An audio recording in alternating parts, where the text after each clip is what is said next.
श्री स्वामी समर्थ। आज इथे मी तुम्हाला करटुल्याची अशी गुणकारी पद्धतीने आवर्जून खावी ही भाजी, करटुल्याची अजिबात कडू न लागणारी डाळ मिक्स करून केलेली ही मी भाजी तुम्हाला आज दाखवणार आहे। बघा, हरभऱ्याची डाळ टाकलेली आहे भिजवून, 1 तास भिजत घातलेली मी, छान भिजलेली आहे। चला मग आपण वेळ न घालवता लगेच रेसिपीला सुरुवात करू। तर इथे करटुल्याची भाजी करण्याकरता इथे मी 6 करटुले घेतलेत। बघा, असे छान असे फ्रेश करटुले आहेत आणि अर्धी वाटी 1 तास मी हरभऱ्याची डाळ भिजत घातलेली होती, छान भिजलेली आहे। आता सगळ्यात आधी आपण करटुले कापून घेऊया आणि 2 कांदे पण आपल्याला कट करून घ्यायचे। आता हे करटुले आपण कट करून घेऊया।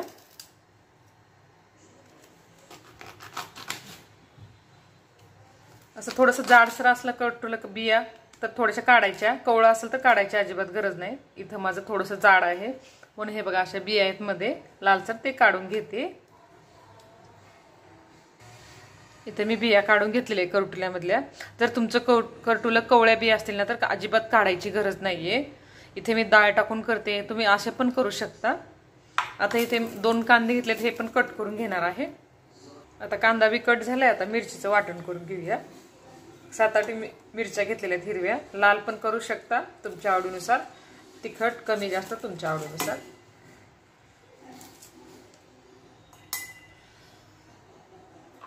आता या मिरचीमध्ये 5-6 लसूण पाकळ्या टाकायच्या आणि 1 चमचा मीठ टाकायचं, वाटून घ्यायचं। याचं एक वाटण तयार करून, वाटण बी तयार आहे हिरवी मिरचीचं। आता आपण भाजीला फोडणी देऊन घेऊया।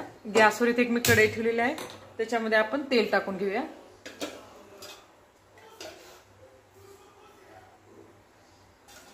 तेल गरम होऊ देऊया।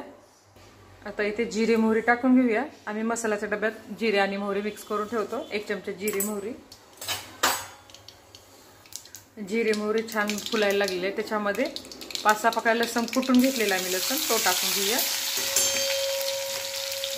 आणि आता हा कट केलेला कांदा घालूया। कढीपत्ता, आता कांदा भाजून घेऊया। कांदा आपल्याला पूर्णपणे लालसर भाजायचा नाही, थोडासा कच्चापणा गेला ना कांद्याचा की आपल्याला वाटण टाकून घ्यायचं हिरवी मिरचीचं। आता हे वाटण टाकून घेऊया। हिरवी मिरचीचं जे वाटण तयार केले ना आपण, ते टाकून घेऊ, ते मिक्स करून घेऊया। थोडंसं कच्चापणाला जाईल एवढं मिरची भाजून घ्यायची। 1 चमचाभर हळद टाकून घेऊया, मिक्स करून घेऊया। आता कट केलेल्या करटुल्याच्या फोडी टाकूया,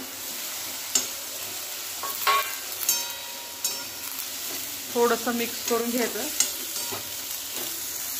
एक अर्धा मिनिट मी परतून घेतलेला आहे। आता ही डाळ टाकूया हरभऱ्याची भिजलेली, मिक्स करून घेऊया। भाजलेल्या शेंगदाण्याचे कूट टाकूया 1 चमचा आणि थोडंसं मीठ टाकूया, आधी पण वापरलेलं आहे मी। मिक्स करून घ्यायचं आणि अगदी थोडंसं पाणी टाकणार आहे मी, म्हणजे छान शिजण्यापुरतं। तुम्हाला रस्सा हवा असेल तर तुम्ही जास्त पाणी टाकू शकता, पण इथे मी सुकी करते, फक्त शिजण्यापुरतं वापरायचं आपल्याला पाणी। फक्त अर्धी वाटी पाणी टाकते इथे मी।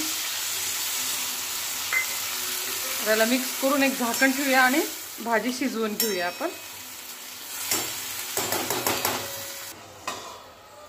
एकदम कमी गॅस करायचा, अगदी 2 ते 3 मिनिटात ही भाजी शिजल्या जाते। आणि तरी चेक करून घ्यायचं, समजत नसेल तर, कवळा असेल तर कमी वेळ लागतो करटुला। आता इथे माझी भाजी छान शिजलेली आहे, मी असं चेक करून घेतली आहे बघा। 2 ते 2.5 मिनिटं झालेली आहेत मला भाजी वाफायला टाकून, छान भाजी शिजली आहे, कलर पण सुंदर आलेला आहे।